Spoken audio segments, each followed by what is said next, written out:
Bridget is a spiritual guide whose mission it is to activate the immeasurable potential within you.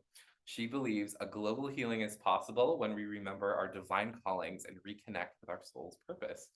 Warrior Women, Bridget's collaborative book, tells the story of her survival after heart failure. In it, she reveals the moment she chose to surrender her life to her calling. Now she shares the path that decisive moment has invited her to walk. Bridget also has two podcasts, Passionate Pursuits, which tells the stories of individuals living activated lives. I was on one, and wasn't Deanna on one too? Yeah. She will be. And Click Moments and Passionate Pursuits, The Unfolding, which she co-hosts with her partner, Beth Orr, an authenticity and intuition coach and guide. On it, they share intuitively guided conversations that bring joy and fresh perspectives to listeners. So, Bridget. All right, I'm already gonna stray off of the message that I wrote for you guys because I had something come up this morning that I feel this has happened many times. This with whole this service- particular service. This whole service was It's like been in flux from day one when we talked about it, when we were gonna do a Mother's Day thing and hand out flowers and talk about mother's intuition, until today.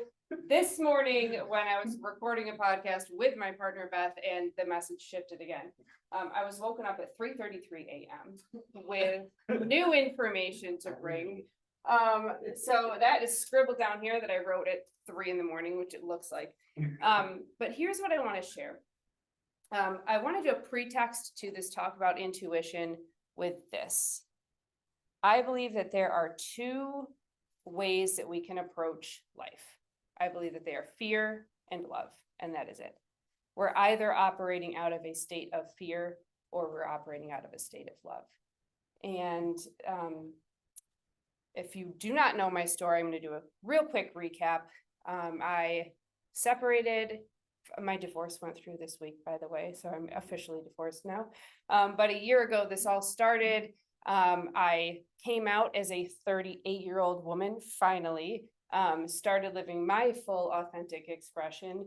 And my children are currently with their father. And they went to a church service this morning. And I am receiving messages from my children during the church service about how uncomfortable they were and how scared they were and how they were feeling attacked. And they know I've taught them love, I've taught them acceptance, and I've taught them how to act in compassion and how to act from a state of love. But the message that they were getting from a church, now we attend a church that is very affirming and welcoming, and we come here and it's very affirming and welcoming, and we teach how to love and be compassionate and how to live from that state of love. But this church that they were in was confusing because what they were teaching was hate and fear. Hate and fear and hate and fear and hate and fear in the state of the world that we're in right now, and be afraid of everything, be afraid of people with tattoos and people who dress differently and people who love people that you don't love, and so on and so on and so, and you know how that goes. So I just want to give a pretext to this talk about intuition and say that intuition is our connection with divine love. That when you are flowing in an intuitive state, you know what it feels like because it feels like love. It's life-giving, it is life-breathing, it moves you forward, it progresses, it evolves, it's creative and generative. You know where that state is coming from. And if you are not feeling that, then please question the answers that you're getting and the instincts that you're feeling, because it could be coming from a place of fear. And when you're coming from a place of fear, just some hallmarks of that are that it is destructive, it feels constricting, it just brings up all of those things and activates things that you don't want to feel. It's not good. So that's my pretext to where I want to go today. And a little note, this is interesting because I had written on this page, I couldn't see, it was 3 a.m, there was no light. But I'm scribbling anyway because I felt so, this is important, this is important. And then I looked at this page this morning, and there was a note written very clearly in the upper right-hand corner that I did not write last night. And the note says, move towards the love. Move towards the love. So Now I want to share with you where I did pick up this message, which is I went on this nice pilgrimage to Emily Dickinson's house in Amherst, Massachusetts. I absolutely adore Emily Dickinson. I love the way that she authentically lived her life. She was different. People called her out on that. She didn't care. And her poetry is absolutely spiritual. I mean, she was such a spiritual being. And I picked this poem. It's number 420. She didn't title her poems, she just wrote. This poem is number 420, and it goes like this. You'll know it as you know 'tis noon, by glory as you do the sun, by glory as you will in heaven know God the Father and the Son. By intuition, mightiest things assert themselves, and not by terms. I'm midnight, need the midnight say. I'm sunrise, need the majesty. Omnipotence had not a tongue. His lisp is lightning and the sun. His conversation with the sea. How shall you know? Consult your eye. And she capitalizes the word I.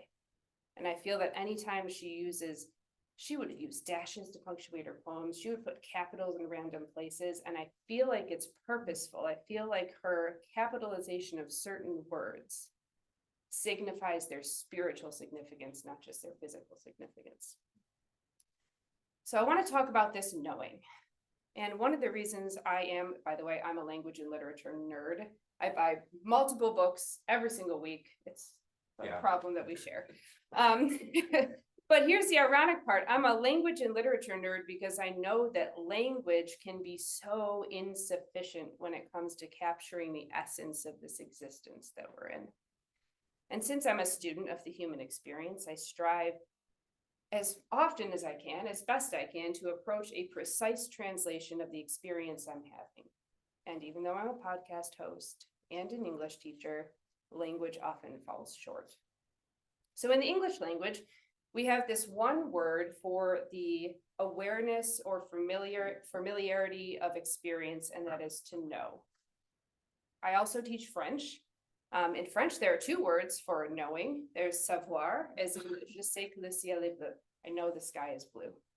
This is like factual observation-based, physical, tangible knowledge. And there's connaître, like je te connais, I know you.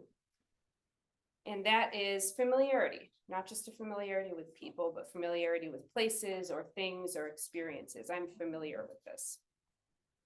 But none of these words, knowing, savoir, connaître, none of them actually truly approaches the knowing that Emily Dickinson is speaking about. And that is the knowing of intuition. You can't observe intuition. You're not necessarily going to get familiar with it. It's a completely personal experience. You're going to feel it, but in your own unique way. And you will know it by its utter magnificence that defies words. So Dickinson writes, by intuition, mightiest things assert themselves, and not by terms. I don't know if you know this, those of us who are in communion with spirits regularly have probably had this experience. Outside of humanity, this concept of labeling and categorizing is absurd. It is a uniquely human thing for us to want to name and to contain and to label and categorize and separate things. Our true nature, and that which the spirit world knows, is that of oneness, not separation. Therefore, language is really just another way of further dividing us from oneness. I want to know, have you ever, by a show of hands, have you ever carried on a completely wordless conversation with someone before? Awesome. Then you know what I'm talking about. A stranger across a crowded airplane, you lock eyes. This flight sucks. Yes, I know. This is a friend when they're going through a time of need and words fail you. And there's nothing that you can say but just to be with them. This is intuition in action. This is the divine in me recognizes the divine in you, and we connect, and it does not require words. Intuition unites us. Intuition comes from love. It is our connection with one another, our connection with the collective, our connection with spirit. But everyone accesses and experiences intuition uniquely. I believe there are as many ways to interact with spirit as there are spiritual beings, which means there's infinitely many ways for us to connect with spirit. So interestingly, before I knew today was a special day in the Christian calendar, we had talked and planned this talk around intuition. And then just this past week, Stephen messaged me and said, did you know that it's actually Pentecost Sunday on Sunday when you're talking? And I just laughed and I said, of course, I don't believe there's any mistake in the fact that I wrote a talk about intuition for Pentecost Sunday. So I won't reread this entire passage, but in Acts, there is this recounting of the original day of Pentecost. And I just love the idea of like, we're all sitting here and then all of a sudden there's not a wind, but this sound of like a rushing wind that everyone hears. And then there appear these divided tongues. And the way that I picture this is we have electric light, like we have other sources of light besides fire. But back in biblical times, they had fire. That was their source of light. So of course, when you physically see the spiritual light in someone, it looks radiant. It looks like they're breaking open and glowing, and there's glowing coming from inside their skin. I have a picture I can show you if you're curious, that my partner captured of me. We were talking with each other and she goes, don't move. I need to take a screenshot of you. Please just hold still. And then she sends it to me and you can see from my heart center, there is like light, like blinding light just radiating. That's what I picture when I think of this day of Pentecost and these tongues of fire resting on them. I picture like their third eye or their crown chakra just like bursting open with this radiant light. And that's a hallmark of being filled with spirit. Spirit is light. Our natural state as beings of spirit is light. And so then they begin to speak. And everyone who's outside of this room hears in their own language what they're speaking of. And they're speaking of spirit. They're speaking of the glory of God. They're speaking of, oh, now we get it. Jesus left. And now we all have access to this Christ consciousness, not just Jesus. Wow. So what does this occurrence have to do with intuition? It's the pouring out of spirit on all people. Jesus said in John 16:7, nevertheless, I tell you the truth. It is to your advantage that I go away. For if I do not go away, the helper will not come to you. But if I depart, I will send him to you. It's a spirit. Like you will be able to channel me when I'm gone. All of you will be able to access me. Right now, it's just me accessing my spirit. But when I'm gone, everyone will have access to that same spirit. And then I love that your Bible put these two verses together, but Joel 2:28 says, and it shall come to pass afterward that I will pour out my spirit, don't miss this, on all flesh. On all flesh. On all flesh. We all have access to this. We're all spiritual beings. Your sons and your daughters shall prophesy, your old men shall dream dreams, and your young men shall see visions. Everyone included, all flesh. So those in that room on the day of Pentecost, what was happening? They were awakened to their connection with spirit. This unfettered Christ consciousness, the Spirit of God, perhaps most simply put, divine love, was poured out upon them. Jesus, as a human, was accessible only in one place and time, but Jesus in spirit offers immediate access to everyone, always. And asterisk, if Jesus is not your cup of tea or your chosen guru, that does not in any way impede your access to Christ consciousness that goes far beyond Buddha Christ consciousness, Muhammad Christ consciousness, and we could go on and on. Jesus was just one quite magnificent vessel, as are many other teachers who point us toward the infinite creator and the God within. So speaking of the God within, I think I've referenced this before. One of my favorite books is God, an Autobiography as Told to a Philosopher by Jerry L. Martin. And in it, Martin, who was previously either an atheist or agnostic, my glasses are fogging up because it's so warm up here. Good grief. Martin, who was an atheist or an agnostic, I'm not sure which, but he certainly did not have a connection with God that he would speak of. He documents his conversations with God and the words that God speaks to him. And in one exchange, God says, the ultimate triumph over evil and incompleteness is to be in tune with the God inside you.